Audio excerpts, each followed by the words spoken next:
How's it going, Giants fans? My name is Alex with my co-host here, Anthony Rivardo, and today we're going to discuss 5 keys for this Giants team to try and beat the Tennessee Titans. Can they beat them? Sure they can. Can they lose? Yes, they probably will, but we're hoping for the best. They have some injuries, dragging into this game. Kayvon Thibodeau and Azeez Ojulari looking like they may not play. Obviously, we'll get you guys more updates on that as we learn more about their current situation. And the linebacker core, definitely a little bit weak after Blake Martinez going in the secondary. We're not exactly sure what to make of that, but we want to discuss 5 keys. And before we do so, Anthony, how are you doing today, my friend? I'm doing great, man. Football is back tonight. We got the Bills, the Rams kicking off the season. And then, of course, on Sunday, we finally get to watch some regular season New York Giants football. I couldn't be happier, couldn't be more excited. I think it's going to be a good game. I know, the Titans are obviously the favorites to win the game. Giants are not going to be favorited to win many games this season. But I think that the Giants are, good enough to put up a fight against the Titans, in my opinion. I think that it's going to be surprising to some people, but I don't think that the Giants are going to get blown out. I hope I don't have to eat my words on Sunday afternoon for saying this, but I think the Giants are going to put up a decent fight. It's a new coaching staff. It's a lot of new players. There's not a whole lot of film, on the Giants right now. So teams at the beginning portion of the season, I don't think they're going to have Wink Martindale's defense all figured out. It's a little bit different with new personnel. And same thing with Brian Dable and Mike Kafka's offense. Those two have combined to create something much different than what they've done in their previous regimen. So I think, you take a look at the Giants, new team, new year, new them, right? Like I think it's gonna be something, a game where we could say, okay, at least the Giants put up a decent fight if they don't even come away with the victory. But I won't rule them out. I will never rule out the Giants. I think we've seen the Giants make way too many incredible comebacks and upset victories in the history of the team. So don't rule them out. They might just walk away with a win on Sunday. They definitely can. They definitely can. And here's what we're going to discuss to figure out how they can actually accomplish that. And the first one is stopping Derrick Henry. Easier said than done, especially when your linebacker core consists of Tay Crowder, Austin Calitro, and Micah McFadden, a couple of guys that are just inexperienced, and one in Tay Crowder that probably is, I guess you'd say, average. You need to have very good linebackers to stop Derrick Henry. When he gets to the second level, he does not go down very easily. He's a workhorse. They'll give him 25, 30 carries, and they'll just let him carry their offense. You're looking at the Titans here, so it's like they have a pretty solid offensive line. They kind of predicate their entire unit on running through that. And then you look at kind of the receivers are solid, but they got rid of A.J. Brown. And they traded him to the Eagles, obviously. They have Treylon Burks and Robert Woods as their primary guys. Robert Woods obviously coming off the ACL tear, so you don't exactly know what he's going to provide this team moving forward. But obviously a very solid receiver nonetheless. We'll probably see Aaron Robinson. Maybe we'll see Adoree Jackson on Robert Woods traveling, like kind of following him around. And then maybe we'll see Aaron Robinson on Treylon Burks, who's 6'2", 225. So definitely a big body there. We'll see how they kind of he can stand up against him. Then you have a tight end. You have Austin Hooper, who has gotten us in the past with the Cleveland Browns. But Derrick Henry, obviously, I expect him to be the heavy workload guy. He's going to be the one getting the football. This is going to be a big opportunity for Dexter Lawrence and Leonard Williams to showcase their quality, right? If Kayvon Thibodeau and Azeez Ojulari are not playing, you're looking at Ocean Ximines and Jaheed Ward as your primary outside linebackers. They're just going to run outside zone, man. I mean, just run outside zone, pull those guards around, get those tight ends out into space, and just watch them dominate our outside linebackers because we're just so thin at the position. But I will say, I do think that Tennessee has a tackle situation in terms of I think they have a rookie there, Nicholas Petit-Frere out of Ohio State. I think he's going to be starting at one of those tackle spots. So maybe Ocean Ximines goes up against him, has a better opportunity to kind of lock down the edge there. Obviously, a little bit more experience. But, when you're looking at Derrick Henry, how do you stop the guy? I don't think you really can. I think you can more so limit him. But who needs to step up here and play a good game? I think it's Tay Crowder. I think he's got to plug those gaps and really get involved in the running game there. Yeah, I'm actually going to go outside of the personnel. I'm going to go with the coaching staff. This is really solely up to Wink Martindale. And if you take a look at what Wink Martindale did as a defensive coordinator of the Ravens last season, he was excellent. Now, the best rushing defense, we're going to get into this in a little bit, in the NFL last season was the Tennessee Titans. But second best, only by 1 yard, only 1 yard off of being the best, was the Baltimore Ravens, allowing only 84.5 rushing yards per game. Again, second lowest total out of all the teams in the NFL. So when you take a look at what Wink Martindale was able to do last year, he knows how to stop the run. He knows how to contain superstar running backs. The people were not running all over the Ravens last year with Wink Martindale. So the personnel is definitely the problem. We have a massive question mark at the middle linebacker position and also some pretty big question marks on the edge. So, there's a whole lot to say about the Giants' defensive personnel, and to say that this is a recipe for disaster when you're talking about going up against Derrick Henry. But the one thing that I'll hang my hat on is I'll say I think Wink Martindale is a proven coach in the NFL. I think we all can agree with that. He's a very proven, capable, quality defensive coordinator. The Giants are really lucky to have him as their DC. Not only is he great at putting together blitz packages, but he's also really good at defending the run. His defensive scheme contains running backs really well. So yeah, I know that the Giants are weak at some positions, and the Titans have, obviously a great rushing attack. Derrick Henry was on pace for like 1,900 something yards before his injury last season. I actually think it's bizarre. He put up 10 rushing touchdowns in 8 games last year, I think. Yeah, like 10 rushing touchdowns in 8 games and 937 yards. 117 yards per game. So he's just on another level, Derrick Henry. He's really the king of rushing right now. I know his nickname is the king. It's going to take a whole lot to slow him down. You're not going to stop him, but you try to slow him down. But if anyone's going to do it, in my opinion, I think it is defensive coordinator Wink Martindale. Yeah, I mean, look, the Ravens have predicated themselves over the past couple of seasons under Wink Martindale's kind of control on stopping the run. They have those big bodies up front. The outside linebackers play a big part in that. Really athletic, speedy linebackers. Had Patrick Queen over there as well. But this is going to be interesting. I'm very curious to see how the Giants manage this. I mean, I imagine Xavier McKinney plays a big role in stopping the run. So we'll kind of see how that goes. Julian Love, of course, as well. But again, stopping Derrick Henry is not an easy task. You're looking at playing one of the best running backs in football, and with a spotty linebacking core and 2 of your starting edge rushers out due to injury. So definitely difficult, but it's not impossible. So we'll see what the Giants do to kind of mitigate that. But the second key that we have on the list is time of possession, right? What we've learned being Giants fans over the last 3 years is that we do not control the football ever. We do not control the pace of the game.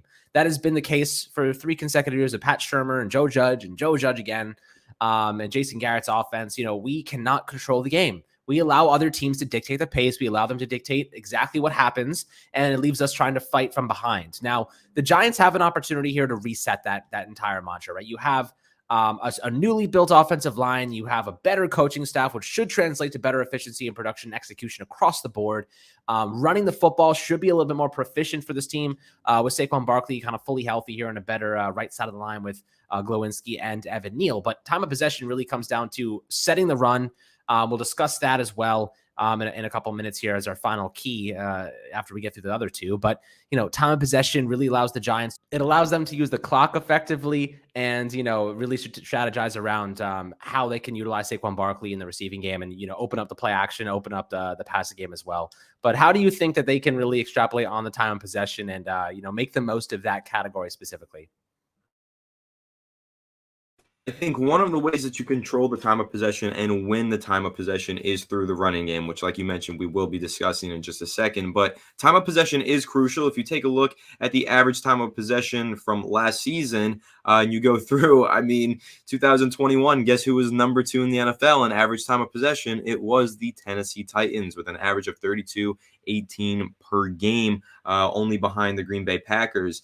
Now, if you take a look at where the New York Giants were, 27th in the NFL, 28-24. So they very frequently lost the possession battle. And that's something that obviously Brian Daboll, Mike Kafka are going to look at and say, we need to improve this. Again, it's correlated to the running game. Running takes up a lot of time on the clock. There's no stoppage in play. There's no incompletions to stop the clock, right? So all of that taken into consideration, the Tennessee Titans having Derrick Henry and great backup running backs as well, and just a great rushing scheme over there with their offensive coordinator, they chew up a lot of clock, a lot of time of possession. Now, the Buffalo Bills, Brian Daboll, had the 5th best time of possession average in the NFL last season. So there is some hope for the Giants to have some decent time of possession. Of course, Kansas City Chiefs, Mike Kafka, they were 7th in the NFL. So, of course, we know that Brian Daboll, Mike Kafka came from 2 of the best offenses in football. But, of course, these stats, when you see it, the Tennessee Titans, man, being 2nd in the NFL in the average time of possession,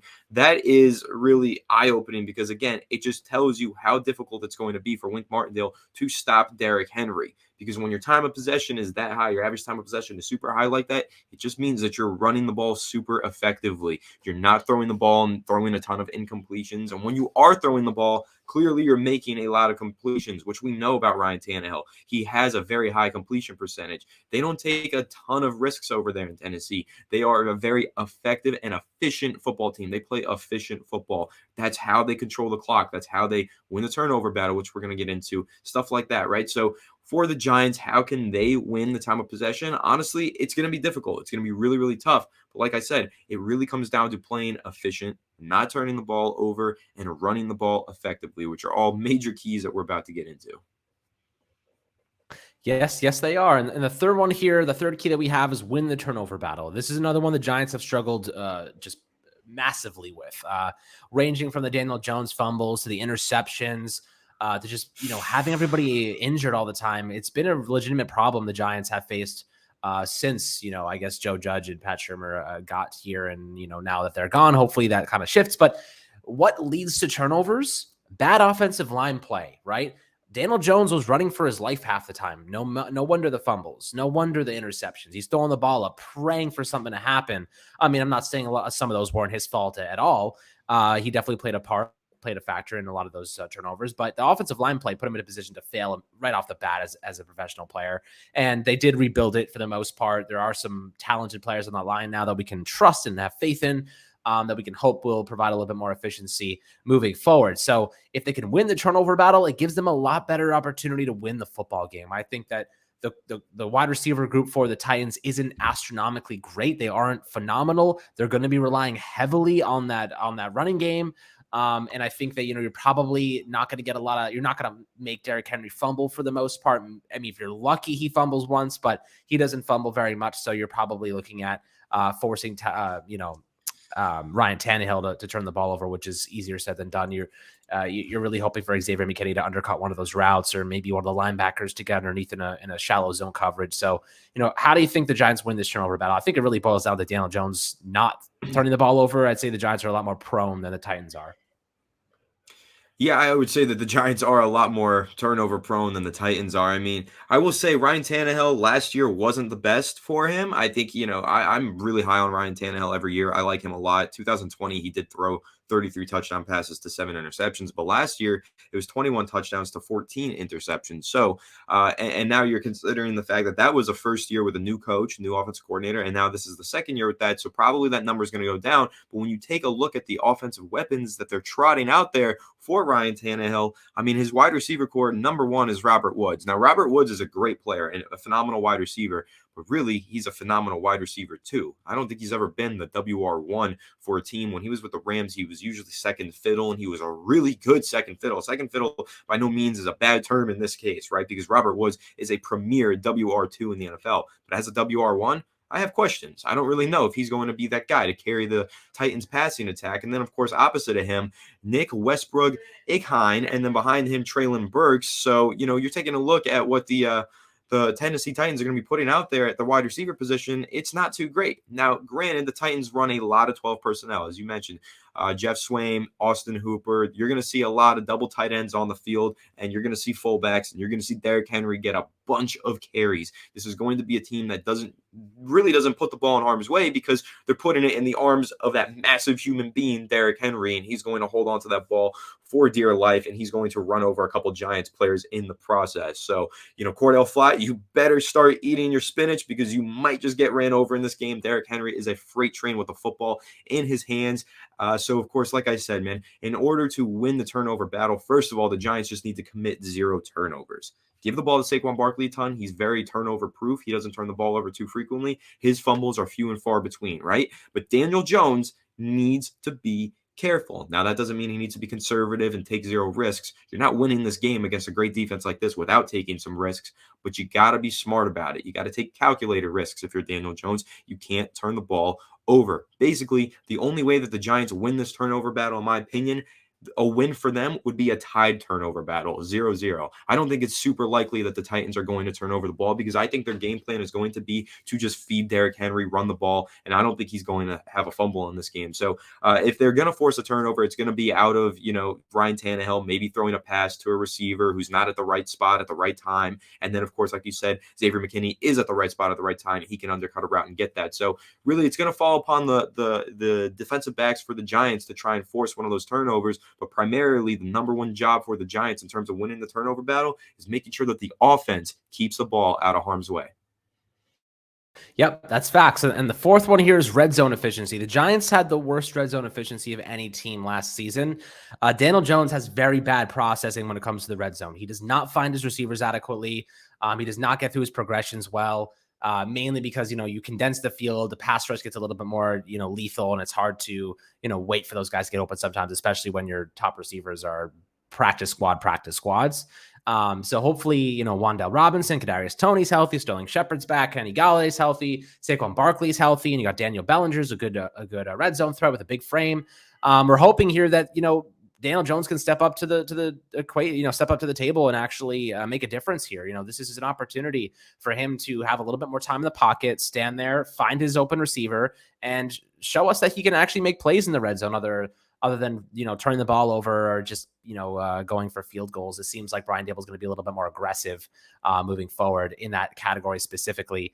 But, this is tough. The Giants, they scored a touchdown only 44.74% of their trips to the red zone last year. And, you look at the Bills, they scored on 66.28%. So you're looking at a 22% difference. The Giants need to improve that, obviously. This has got to go up. They didn't get to the red zone very often last year to begin with. Hopefully they can, increase their trips to the red zone and increase their touchdown percentage.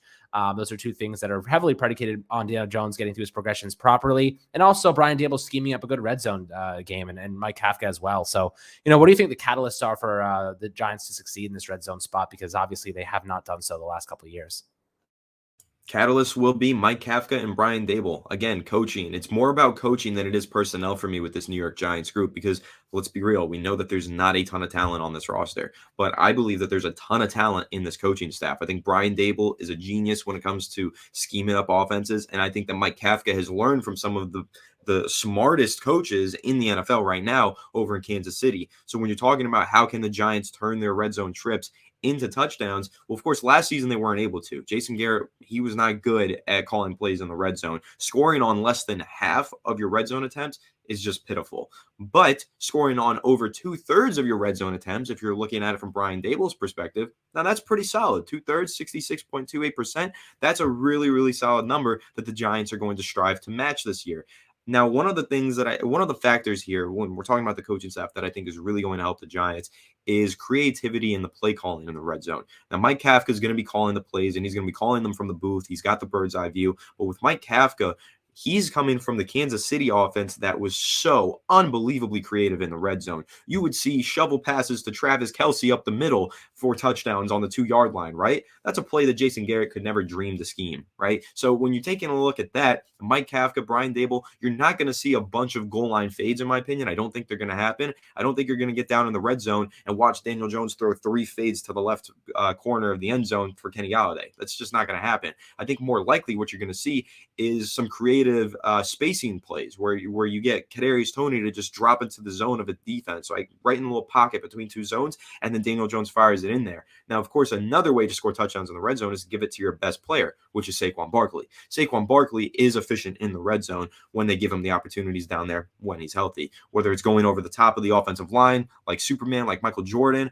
right? If Saquon Barkley's doing that, sure. Or if he's just running someone over and making his way into the end zone, he's got the ability to do those things. But of course, like I said, the players will get themselves into position if the coaches allow them to. And I think that I have a lot more faith in these coaches scoring in the red zone than I have for the Giants in the past couple of years. Because again, Brian Daboll, Mike Kafka, coming from some of the best offenses, coming from some of the most red zone efficient offenses, that really is the catalyst to scoring more touchdowns this year for the Giants. And I think that when we do get into the red zone, if we do, hopefully we get into the red zone in week 1, I think you're going to see some really creative play calls that will get the Giants some touchdowns. I don't expect it to be some goal line fade or some, 50-50 ball that Kenny Golladay catches. I think it's going to be probably a clever run with a pulling guard for Saquon Barkley, or something that gets Tony or Shep in space in between two zones and gets them a touchdown. I think it's going to be more creative.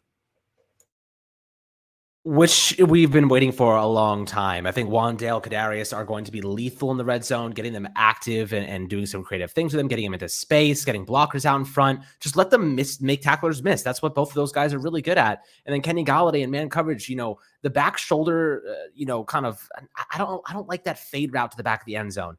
Get Kenny Golladay, hit him back shoulder, put it at a height where only he can get it. Daniel Jones did not do a great job of that in the past, putting the ball in spots where Kenny Golladay could really maximize that frame. So hopefully they've kind of worked on that together over the past couple of months. But the last thing that we have on the docket here is run the ball effectively, right? Saquon Barkley, this is the catalyst. This is the guy who can change the game in the blink of an eye. He's the OBJ at the running back position that the Giants have had, right? He can make something happen. Bam, he can take it to the house. We saw what he did against the Saints last year. They split him out wide. They ran him deep, and he ran right past the corner who was playing zone coverage, and bam, easy touchdown. And the Giants go on to win that game. That was one of the more exciting games the Giants have experienced in quite a while. And Saquon Barkley played a significant part in that. I think he had 2 touchdowns that game. So, he's fully healthy. He continues to say that he's ready to go. He wants to prove everybody wrong. And hopefully, he can make an impact here in week 1 against the Tennessee Titans, because, running the football goes back into key 2 is time of possession. It opens up play action. It opens up the passing game. It's going to help Daniel Jones. It's going to get the offense flowing. And this is ultimately how, you create a multi-dimensional system. And you look at the Chiefs, you look at Buffalo, they love to use their running backs out of the backfield. They love to get them involved in the receiving game. They're very balanced with the way that they, utilize the football. Last year, the Giants ran the ball a ton.